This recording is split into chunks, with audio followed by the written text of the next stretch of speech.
Hello. Yes, so please, we are starting, and today our topic is climate, conflict, and cooperation. And this is what we are going to do today. We are going to explore how climate pressures contribute to conflict and how intercultural cooperation, especially through youth engagement like the Youth Eco-Resilience Program, can build resilience, reduce tensions, and promote peaceful, sustainable communities. So, Okay. Меня фрызнул, знаешь. the Right. hello. Yes, please. Okay. The objective for Yes, today, please. We can hear. okay, as our topic is climate, conflict, and cooperation. This is what we are looking at today. So for climate, this discussion today will make us understand how climate change intensify environmental stressors such as water scarcity, food insecurity, and livelihood disruptions. Then for conflict, we are going to look at how climate-induced pressures escalate tensions among communities and contribute to social, economic, and intercultural conflict within and between communities. Then for cooperation, we are going to explore how intercultural dialogue, such as the Youth Eco-Resilience Program, will help to share learning and collaborative problem solving can transform climate-related tensions into opportunities for peace, resilience, and sustainable community development. So when we say climate, conflict, and cooperation, what is it?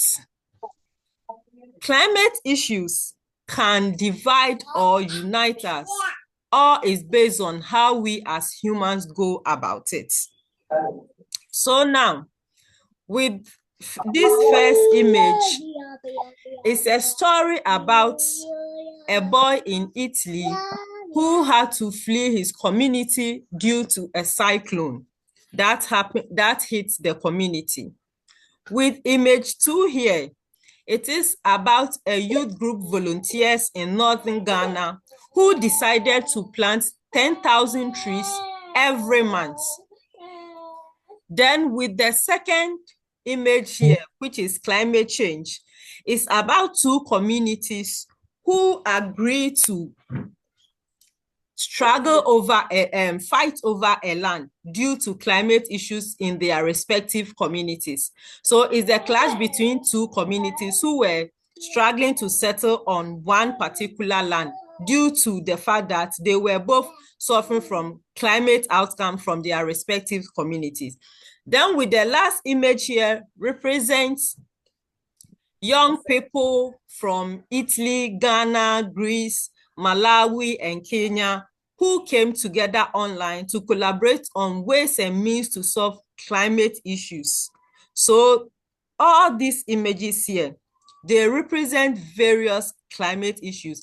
Some has to do with drought, some has to do with tree planting, some has to do with forced migration, and some has to do with collaboration. Now, all these stories tell about young people in different parts of the world who do not even know themselves, but they have connected issues, which is climate change. Now, when we talk of climate, what is it? Here we are going to explore understanding climate stress and pressures. Now, climate stress and pressures are the environmental, social, and economic strain caused by changes in weather patterns and long-term shifts in climate conditions that test the resilience of natural and human systems beyond their capacity to cope and maintain stability. So when we talk of climate stress and pressures, it's not only about the environment. Actually, climate issues are human issues too, because it is our collective habits, our collective activities in daily life. It is our collective doing, how we go about living the life that contribute to climate change, be it in good condition or bad condition. So when we talk of the stress and pressures of climate, there are three major of them. One, which is scarcity. Now, when climate stress or pressures happened, we face scarcity. Scarcity in terms of food, scarcity in terms of land, scarcity in terms of water. When drought happened, our water bodies dried up. When cyclone or flood happens, it destroys our land properties that there is scarcity of land. When climate happens, there are issue of water. People don't get water to drink. Our lands are destroyed. Our agricultural produces are destroyed, and that causes food insecurity. So the first point for the three major pressures is scarcity. Then the second point is forced migration. When climate happens, for instance, and people don't have, their places are destroyed, people are forced to move from where they live to a different place to find a new settlement. So the second pressure is forced migration. The first one is scarcity, which I explained that it looks at food scarcity, land scarcity, and water scarcity. Then the second one is forced migration. Then the third one is livelihood shocks. This happened after the outcome of climate. Now, when our agricultural produces are destroyed, when our lands, our water, there is no food to eat, it's now we now adopt to a new way of living. Now, starting all over becomes difficult. Starting to go about the work that feeds you becomes difficult. What used to earn you income becomes difficult. So this brings shocks to our livelihoods. So let me go over this again. The stress and pressures of climate, the three major of them are scarcity, which has water, land, and food. Then forced migration. People are forced to go to a different community, different country, different region to live. Then livelihood shocks. When we can no longer cope with the outcome of the climate, there are change of livelihood, and that brings a lot of shocks to the people affected.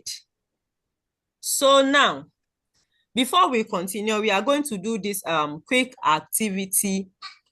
And please, we can type it in the comment section. How has your community been impacted by climate issues? Be it good or bad, how have you been ever impacted by climate issues in your community? So please, let's just use 3 minutes to type the answers quick in the comment section. Then we continue.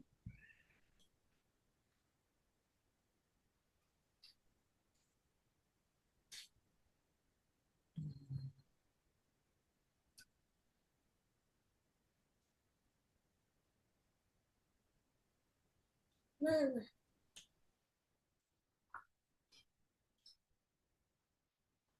Mama. Please type your response in the comment section, in the chat box.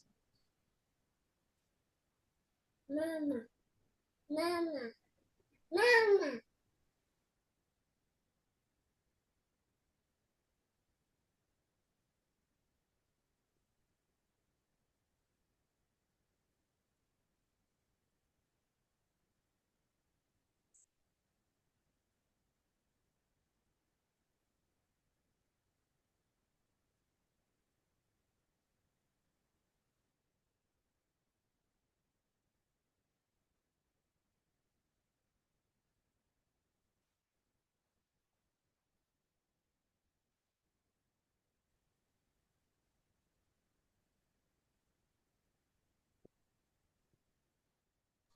Okay, a minute more. Please share your responses in the chat box.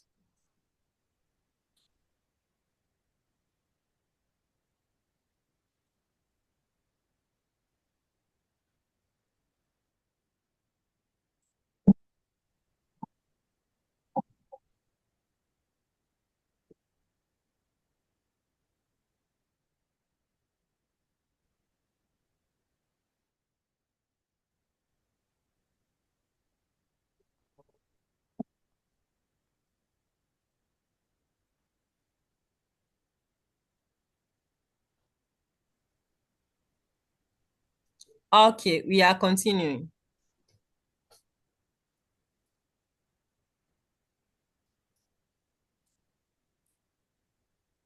Okay, so we've looked at how climate pressures and stress affect us.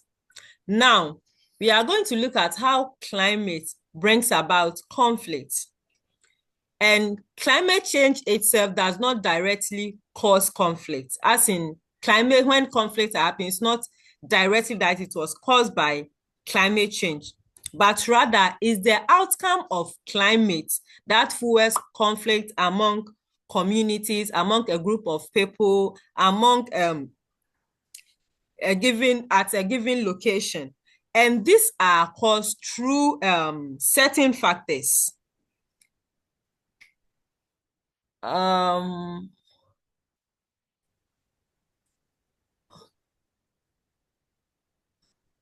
okay, someone has his hands raised.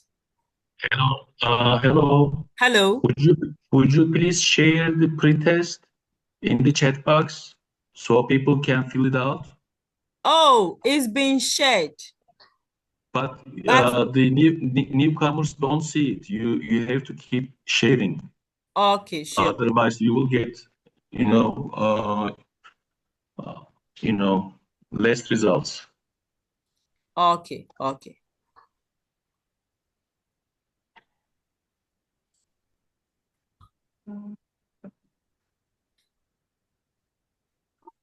Okay, sure. It will be shared again.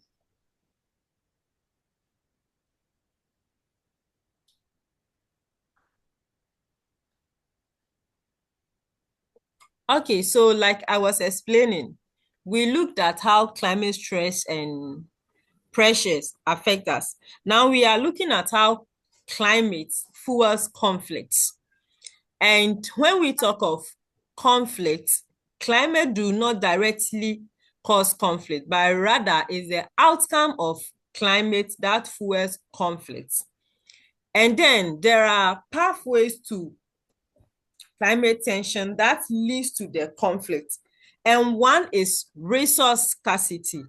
I explained earlier that when climate happened, there are loss of resources like food, land, water, and etc.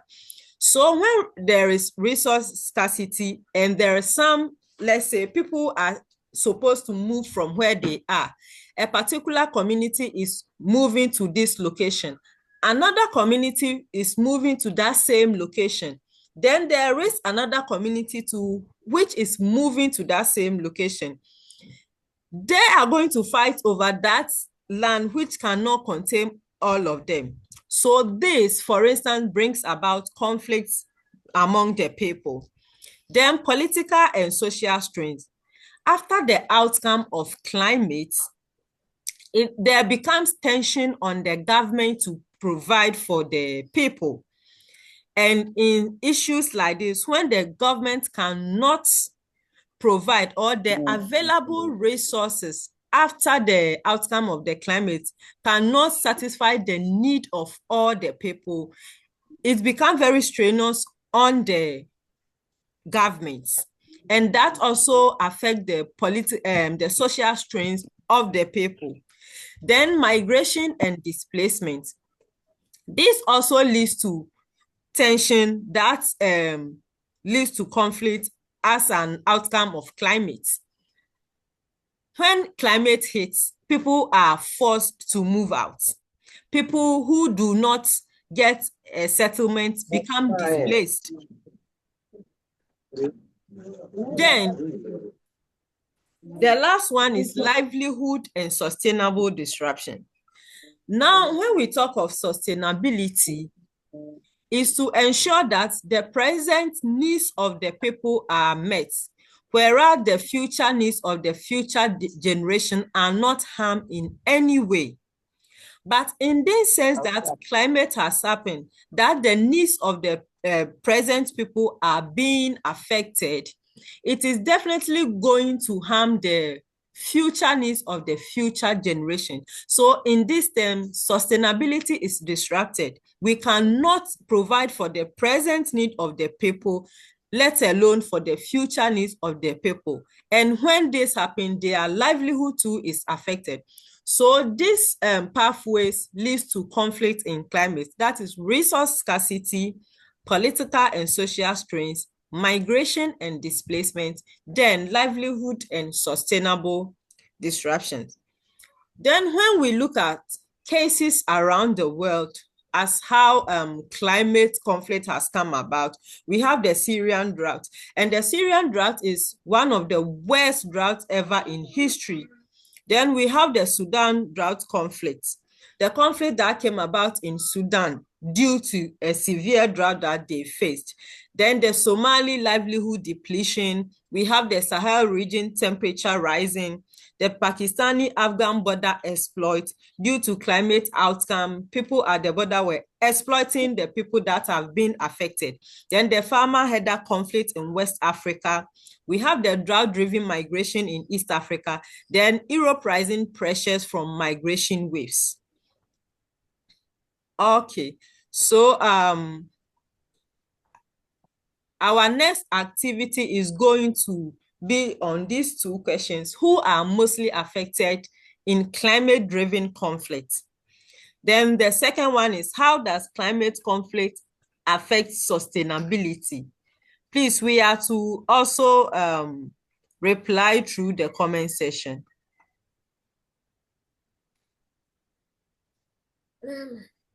Mama.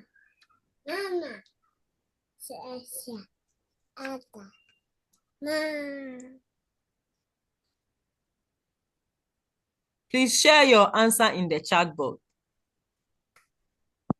Mama.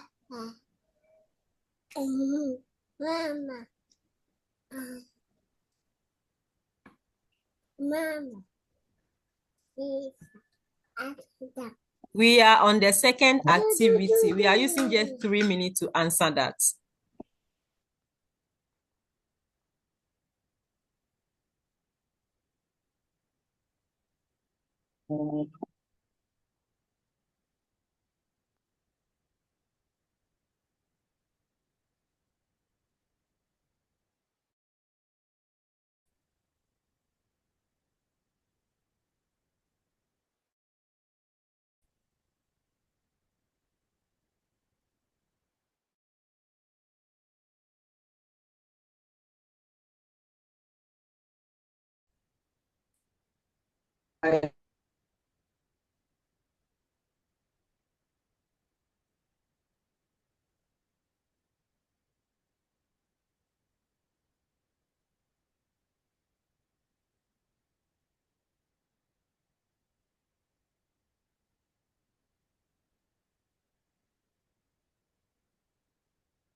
Okay, so we are continuing.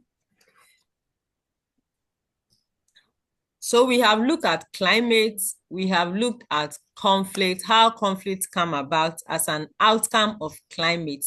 Then we are looking at the third part of the topic, which is cooperation. Now, when we talk of climate cooperation, what is it? Climate cooperation. So, Cooperation is climate cooperation is when like group of people collaborate to address climate issues, whether at the local, regional, or the international level. So the pathway to cooperation, we have three, and one is the local level cooperation. So local level cooperation, let me say in your community, there is an issue of water scarcity.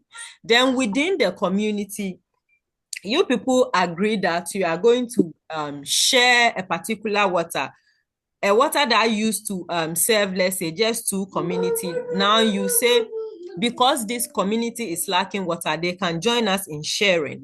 So that is cooperation. You are cooperating with the community to share the water.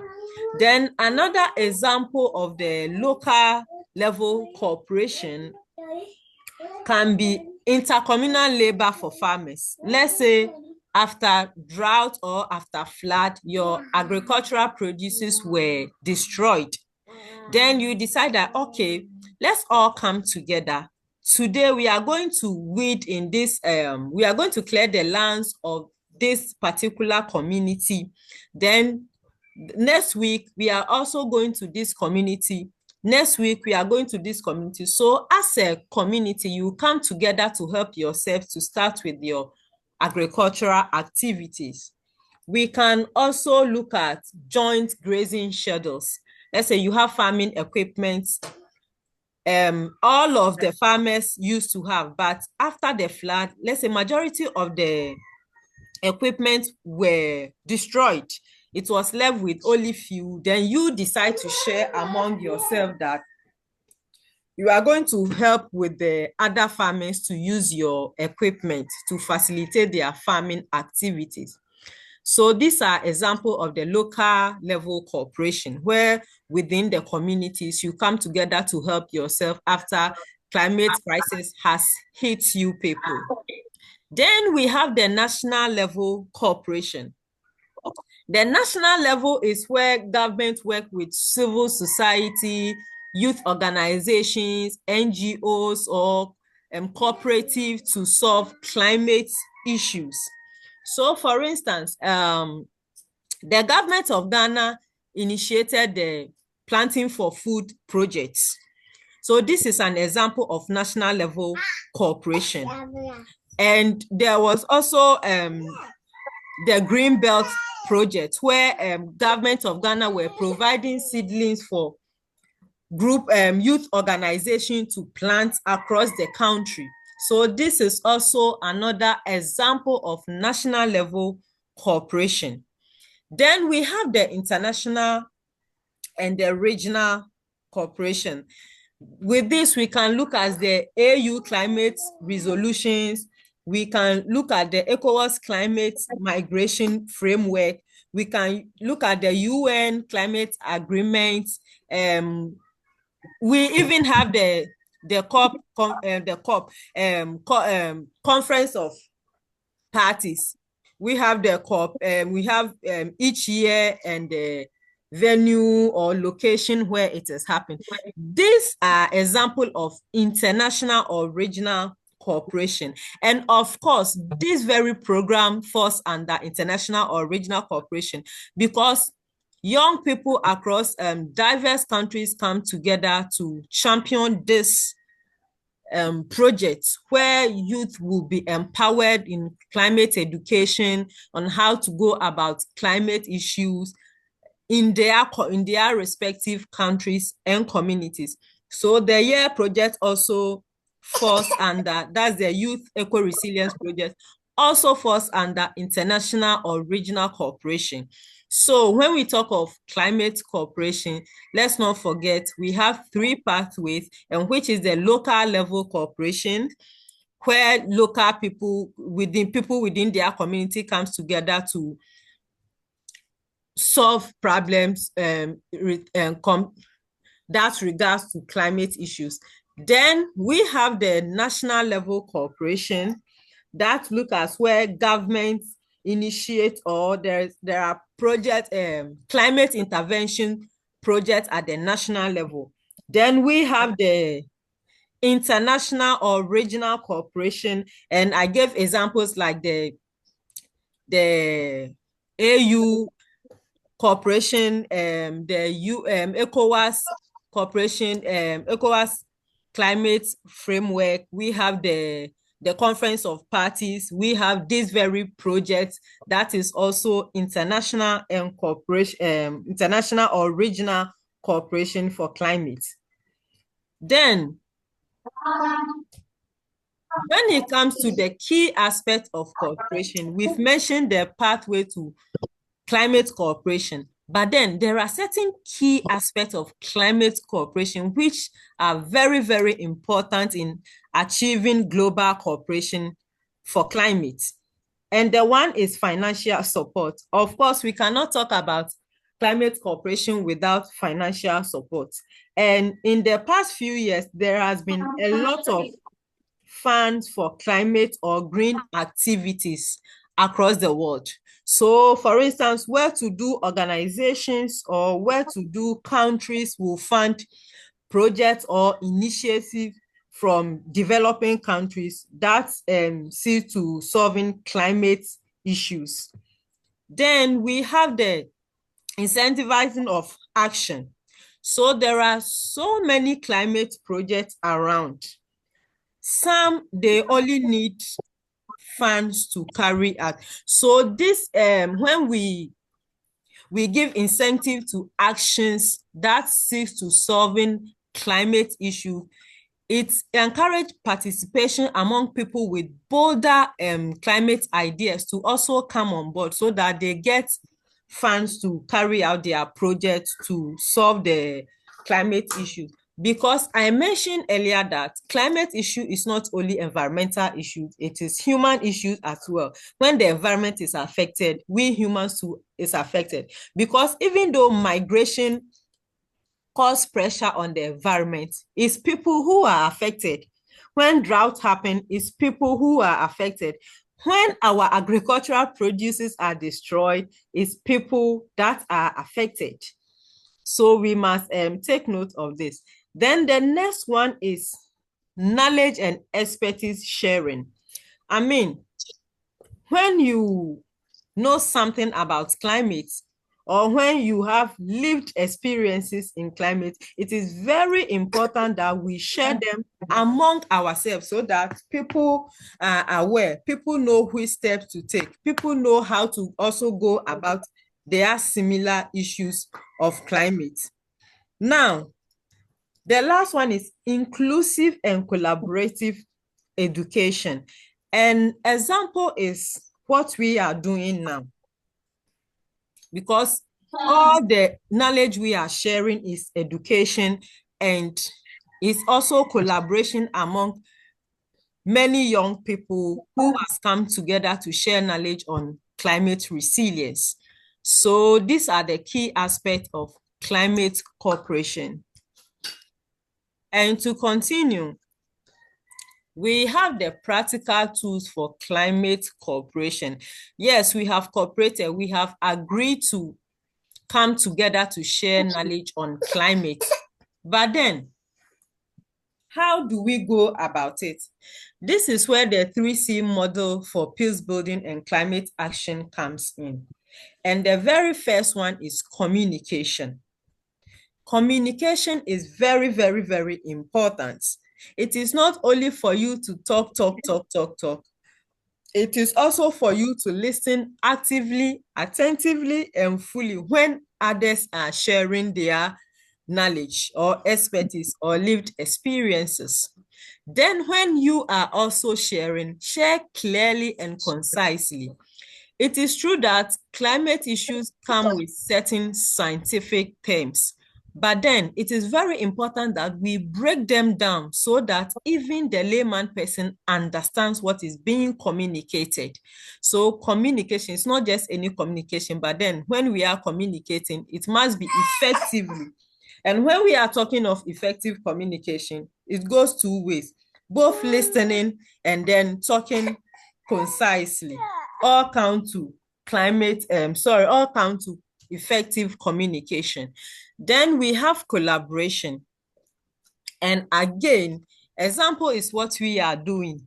We have to work with others in your community, that's the local level, others in other parts of your country, that's the national level, then others with coming from different parts of the world, that is the international level.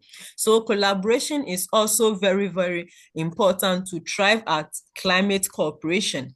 We have to cooperate with people. For instance, this very project, you make sure that you collaborate with someone you don't even know, whether from your own community or from a different country. Then we collaborate them beyond this project. We come with our own project based on what we have learned to come with climate initiative that is going to solve climate issues. Then co-creation. It is very important to design local climate resilient projects, share across borders for reenactment or readjustment. So yes, as you have collaborated with other climate leaders from your communities or different countries, it is now very important that you design climate resilient projects that suits your community, because as climate issues are global, solution to them might not be the same. This is given to the fact that we have different geographical locations. So what will work for you might not work for this person in this different country. So as you have designed the climate resilient projects, you share them across borders so that people will reenact them, as in they will do the same thing or readjust them. They will see where they have to change your solution to suit their own situation. So these are the practical tools for climate communication. Then from there, we come back to summarize the whole topic, which is climate, conflict, and cooperation. Anytime you hear climate, conflict, and cooperation, there is a certain link that you must always remember. Climate stress leads to resource pressure, and resource pressure leads to potential conflicts. And like I mentioned, climate does not directly cause conflict, but then the outcome of climate is what causes conflict. So when it comes to conflict, it worsens vulnerability, and when people become vulnerable, that is when there becomes the need for cooperation, and that is where climate cooperation comes in. So cooperation, we share solutions, and this solution helps to reduce conflicts, because some of the solution might not. Hello, is someone talking? Okay. The solution. Sorry? The solution might not completely. Please mute your mic.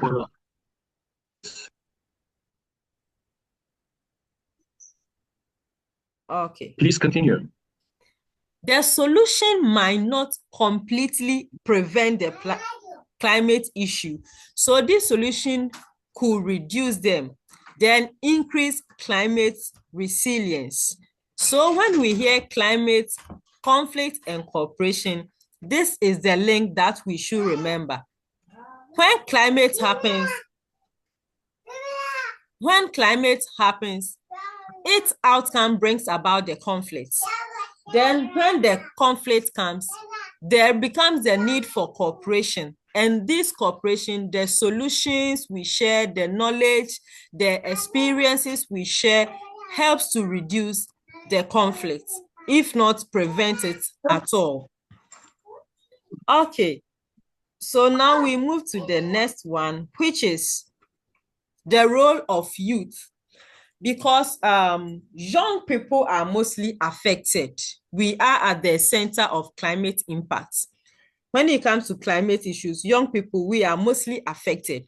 So how do we as young people solve climate issues? Why is it necessary for us to be at the forefront of solving climate issue. This is because, like I mentioned, we are the center of it. Then when it comes to innovation, young people drives innovation. And then we have the ability to mediate, innovate, educate, mobilize resources, share ideas, come up with innovative strategies to solve global issues, and not even climate. So it is very important as we young people to be at the forefront, because we are the victim. And after the climate crisis has hit us, we have to become the actors to solve the climate issues. And this is where this very project comes in. So why does this very project, the Youth Eco Resilience Project, matters a lot?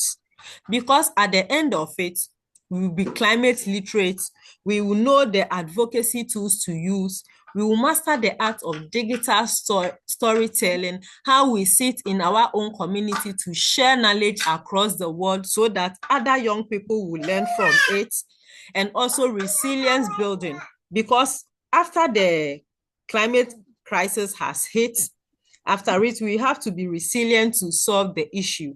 Then conflict-sensitive dialogue, because when conflicts happened and you don't go about it well to solve the issue, it rather escalates the conflict. Then cross-border collaboration. It is very important that at the end of this very project, you collaborate with other participants from the other countries to come out with climate projects that is going to solve climate issue at the very long term.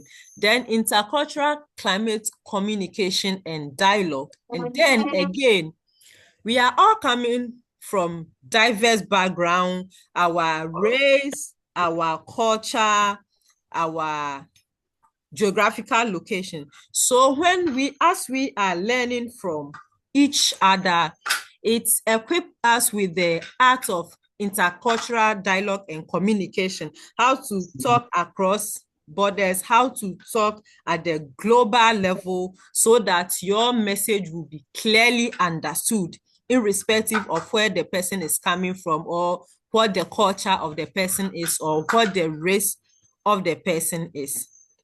So now we come to the call to action. This is because climate crisis is global, but then the solution starts with every individual. I mean, every one of us here.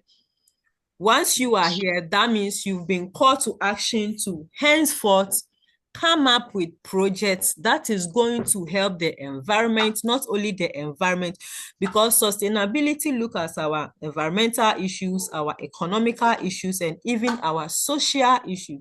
So beyond this project, let us come up with project that is going to solve climate issues for the very long term, not just like a short-term solution, but a long-term solution that is going to help us live sustainably, save our environment, and even save ourselves as humans. So this is a call to action to all of us here. Do not just make this very project as one of the boxes you take as project you have or training you've been in. This is you being empowered. This is you being equipped with climate education, climate knowledge, so that you're going to replicate the knowledge into action in your various communities. And like I mentioned, it is very, very, very important that you collaborate with other participants from the other countries, and you co-create solutions, you design solutions, you come up with ideas that is going to help you irrespective of where you find yourself.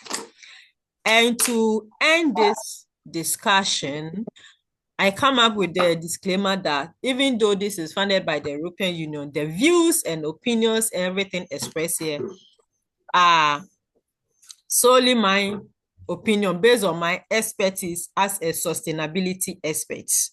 So yes, it does not reflect the words or research by the European Union. So we have come to the end of the discussion for today. And if there are any questions, anything, the floor is open for us to ask. And by this point, I'm coming to stop sharing the screen. Then we continue with the discussion. Thank you. Thank you very much.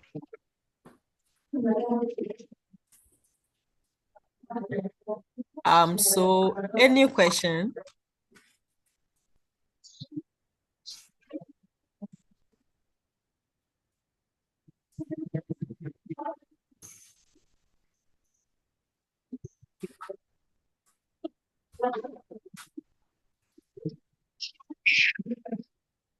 Do we have any question?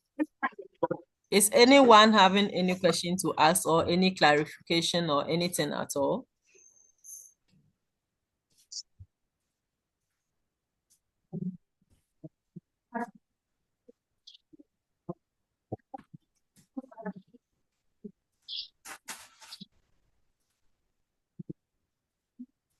If you can't ask, you can ask the question in the chat box.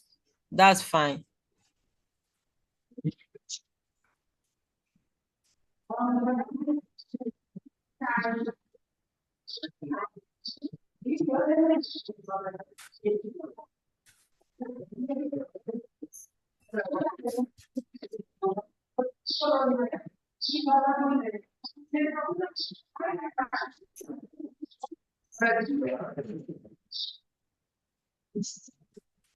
Hello, we are still waiting for questions. Well understood presentation. Okay. So is there any clarification for anyone else?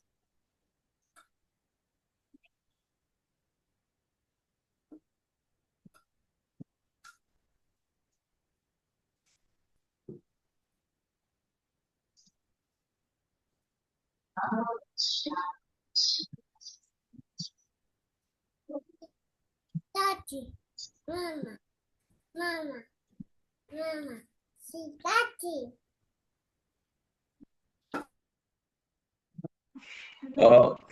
Hello, have you shared the post test?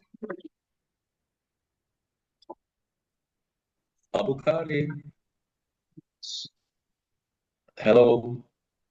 Hello. Have you shared the post test, post training test? Okay, so I'm sharing it right now on the WhatsApp group. Yeah, people. Okay. Yeah, you can just put it here in the dialog box because people are here. They Okay. can fill it out. I mean, just to help you. You Okay. know All the right. best, but just to give you an idea, Okay. to make it easier for you. Just a contribution.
Okay, the post survey is now shared. So please, you can start filling them.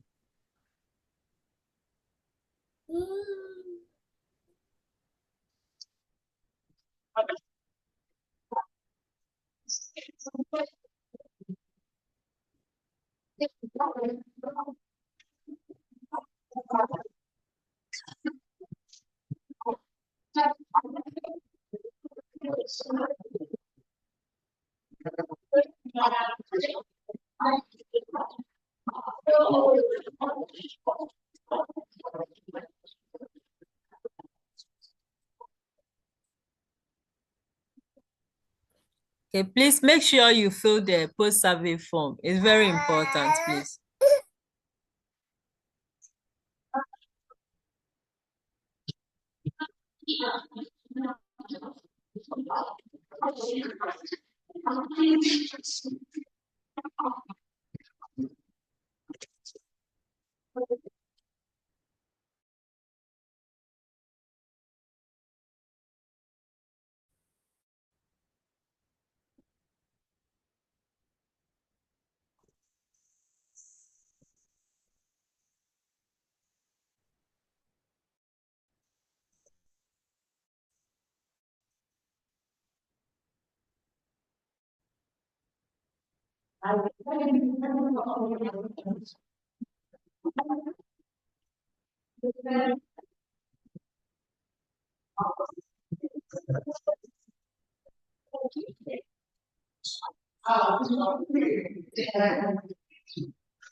Okay.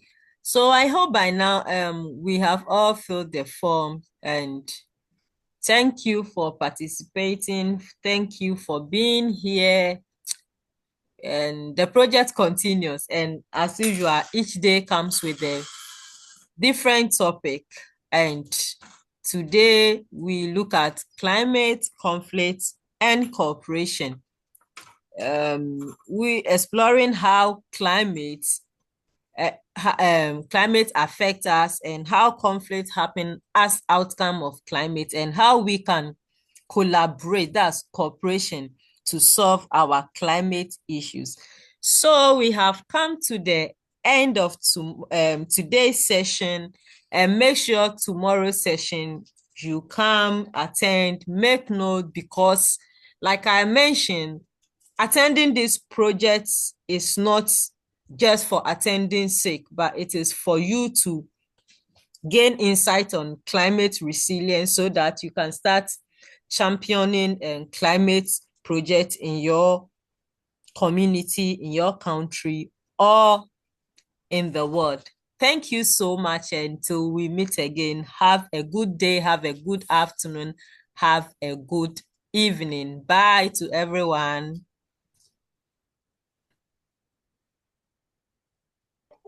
Bye.